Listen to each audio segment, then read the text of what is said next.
Hey, what's up, you guys? Welcome to Youth. We have an awesome service ahead of us tonight. Make sure you guys stick around for it. Let's get ready to worship right now.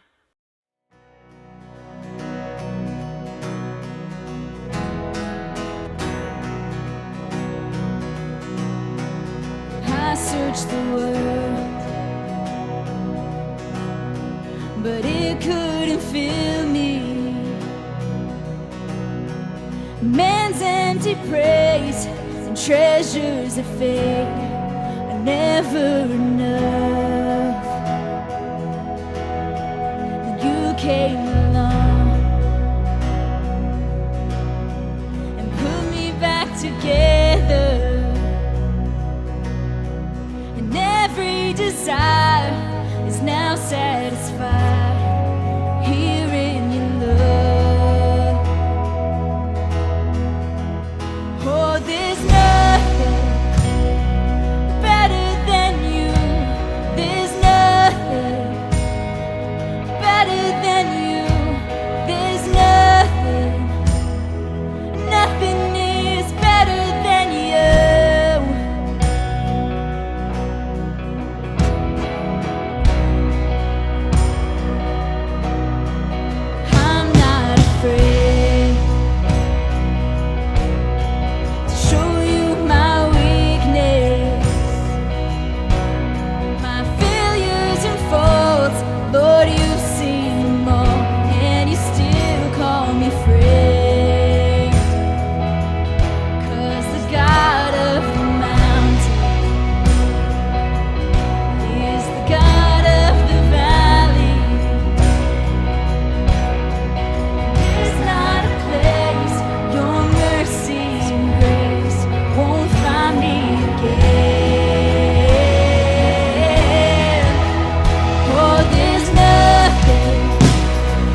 what's up? It's Claire coming at you live with some info for youth this week. First and foremost, we want to make sure you guys stick around to the end of this service. We'll be announcing our short film champion. You guys don't want to miss it. Also, we want to make sure you guys are staying in the loop with all things youth. Every single week, we'll be doing Zoom community groups every single Sunday at 6:30 p.m. The link for both J-High and high school will be on our Instagram bio. Make sure you guys click on those to stay connected with us. Also, we want to make sure we're keeping you guys in the loop on all things coming up for youth. Text DSY to 55678 to stay up to date on all things we have going on, because we know a lot of you guys don't use Instagram too. And finally,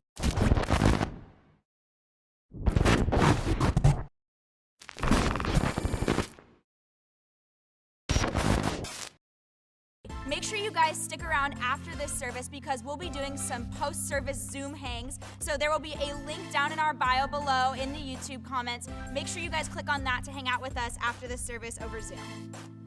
And now let's go ahead and get to it with this message from Pastor Corbin.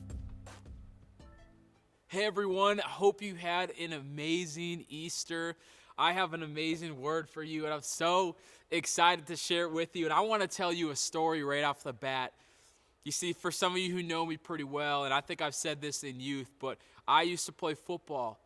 I used to play in high school, and I played in college for a team called Northwestern. I want to tell you a specific story of when I played college football at Northwestern. It was my senior year, and going into the season, our team wasn't looking very good. If you looked on paper, and if you looked who we had on our roster, in a sense, we thought and we expected that we were going to lose a lot of games that year.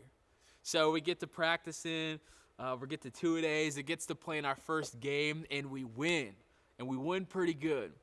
We're playing our second game, our third game, and we win both of those. We win our fourth game and our fifth game, and we're just winning.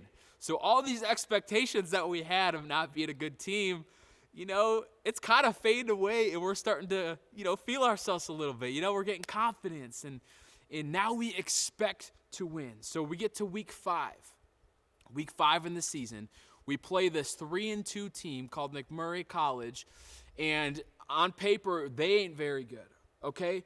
So we've been looking at film and watching their defense play, and we're like, these guys, they're not good. So going into the game, we're thinking, oh yeah, this is our game.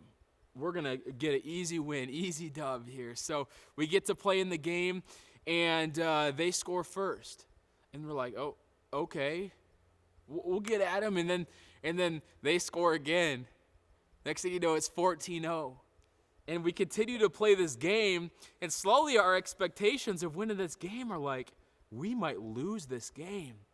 And I kid you not, this is probably the worst game that we've ever played. You see, we were 5-0 going into this game. We were winning in our conference. Our defense was the best in the nation at the time. We hadn't allowed a single point in 3 games, and we only allowed 38 points in 5 games total. So we were killing it. But this game was different. And slowly we began to lose and lose and lose until we lost 14-38 to a 3-2 team. You see, our hopes of an undefeated season and our expectations were crushed just like that. And I played a horrible game. I threw 3 interceptions. I didn't even want to tell you. I threw 3 interceptions, and 1 was returned back for a touchdown. So I had a bad game. And I just want to say this, that I have never been so mad and so disappointed in my entire life. I didn't want to talk to anybody. But it was at this moment that I realized 2 things. The first thing is this.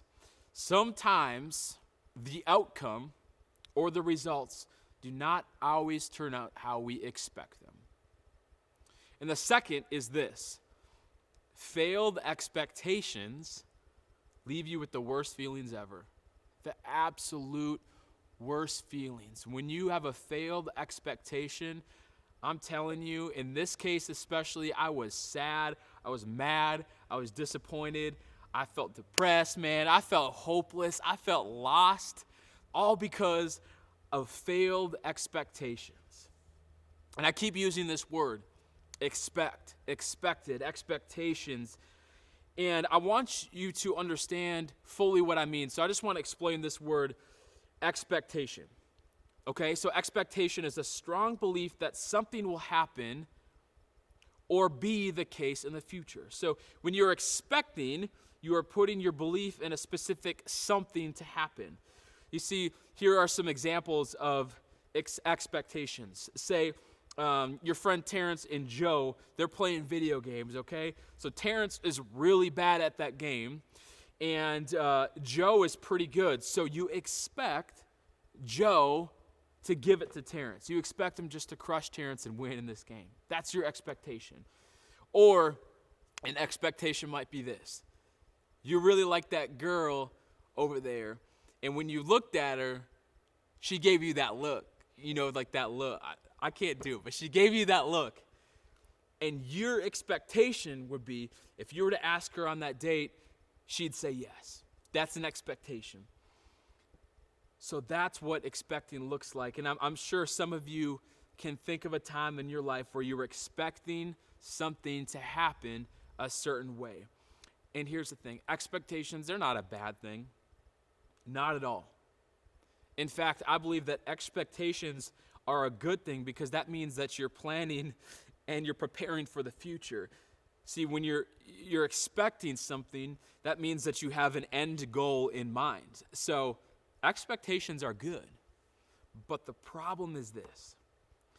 The problem is when we begin to put our hope in our own expectations.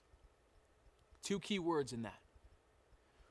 The problem is when we begin to put our hope in our own expectations. You see, hope is a desire accompanied by an expectation or belief and fulfillment. It's the outcome. You have a certain desire, and that is also met by the outcome. A strong desire and a reliance on a specific something or someone for the fulfillment of a belief or expectation. So hoping in our own expectation would then mean this: to desire and rely on our own belief that something will happen or be the case in the future. In other words, it means to put our trust and reliance in our own desired outcome. And this is where the problem is. You see, a lot of times we put our hope, our trust, our reliance on our own desired and expected outcome. And it's a problem because just as I realized that day when my team got beat down, we got beat down by a team we thought we could beat, the outcome does not always turn out how we expect. Ultimately, your expectations will fail you. There will become a point in time when the things in your life won't always happen the way that you've expected them to happen, or the way that you've intended, or the way that you've hoped for them to happen. See, if you've been putting your hope in your own expectations, I'm sad to say this, but you will be disappointed. And right now, I feel like a lot of us are experiencing failed expectations. You see, with COVID and not being able to go to school, not being able to go to work, not being able to be in groups, and everything shut down, it's put a huge damper on a lot of our own expectations for 2020, and it's also threatening our plans and expectations for the future. You see, I'm sure that some of you listening are seniors, and you're pretty disappointed because you can't finish the way that you expected to finish. You see, some of you can't go to prom, and you were expecting to go to prom, and I'm sorry for that. And some of you were expecting to walk across the stage when you get your diploma, and that's a failed expectation. Some of you, your GPA might be affected by the change of direction of how school is operated now. And some of you had expectations of what the summer was going to be like, and that is in jeopardy right now. Your expectations are being threatened. You see, if you've been putting your hope in your own expectations, I can promise you right now that you're probably feeling incredibly upset, discouraged, disappointed. You might be feeling lost and hopeless as well.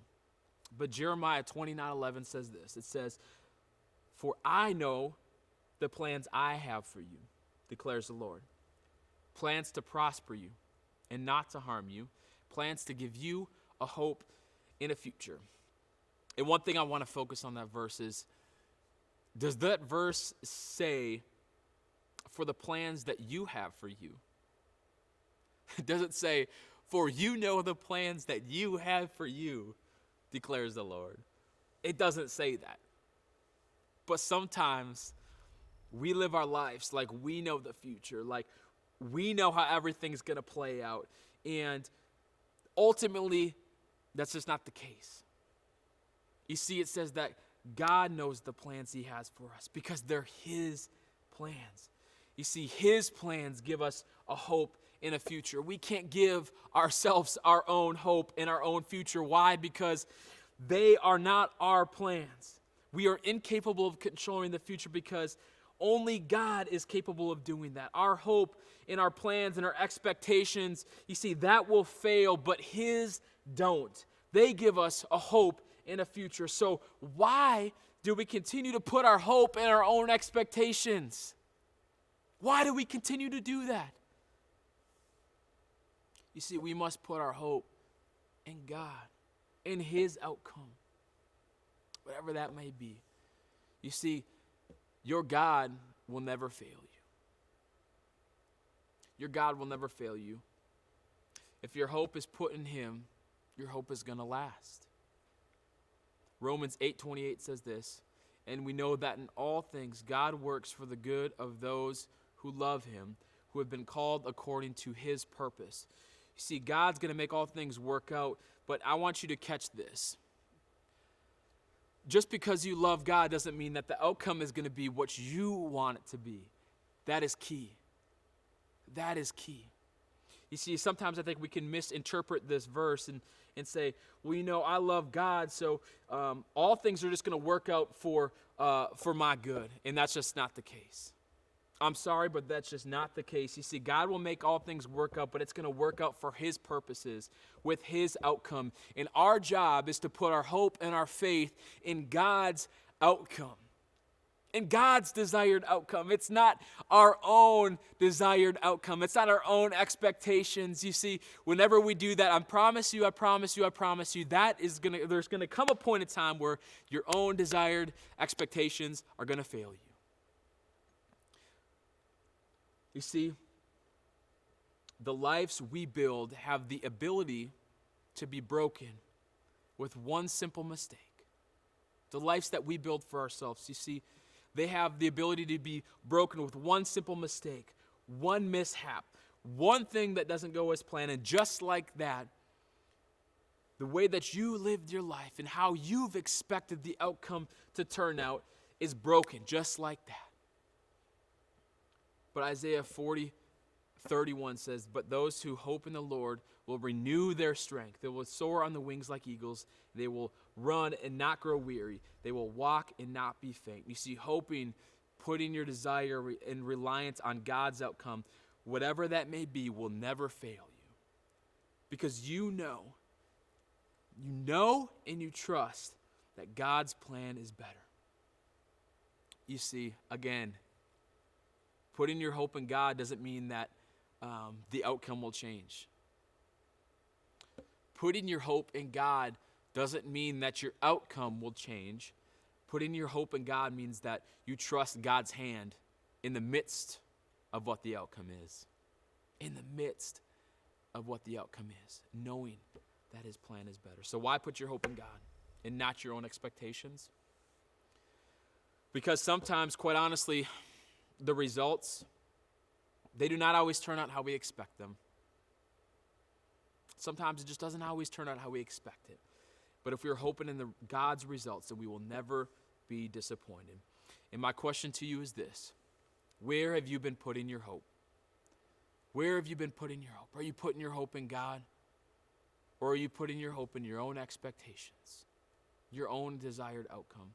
You see, regardless of where you're at, how many times you've been let down by failed expectations, I promise you this, that it's not too late to put your hope in God.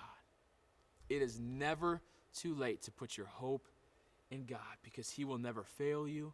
He will never disappoint you. You see, hope in God comes fulfillment, contentment, joy, happiness, satisfaction. So let's stop putting our hope in our own expectations, in our own outcome. Let's put our hope in God. Let's pray. God, we thank you. We thank you that you are a God of hope. God, you are hope. And we thank you that you extend that hope to us, that we could put our trust and our hope in you. God, we thank you that your way is always better. Your timing is always better. God, right now in this moment, and for everyone listening, God, we put our hope in you. Pray this in your name. Amen. Well, thank you so much for tuning in today. I love you guys so much. Thank you for letting me share. And right after this, we are going to announce our short film champion. Stay tuned. All right, you guys, the time has come. And the winner of our short film contest is... Congratulations, you won. We're so proud of you. Make sure you guys click on this link and make sure you guys check out this super dope video that they made.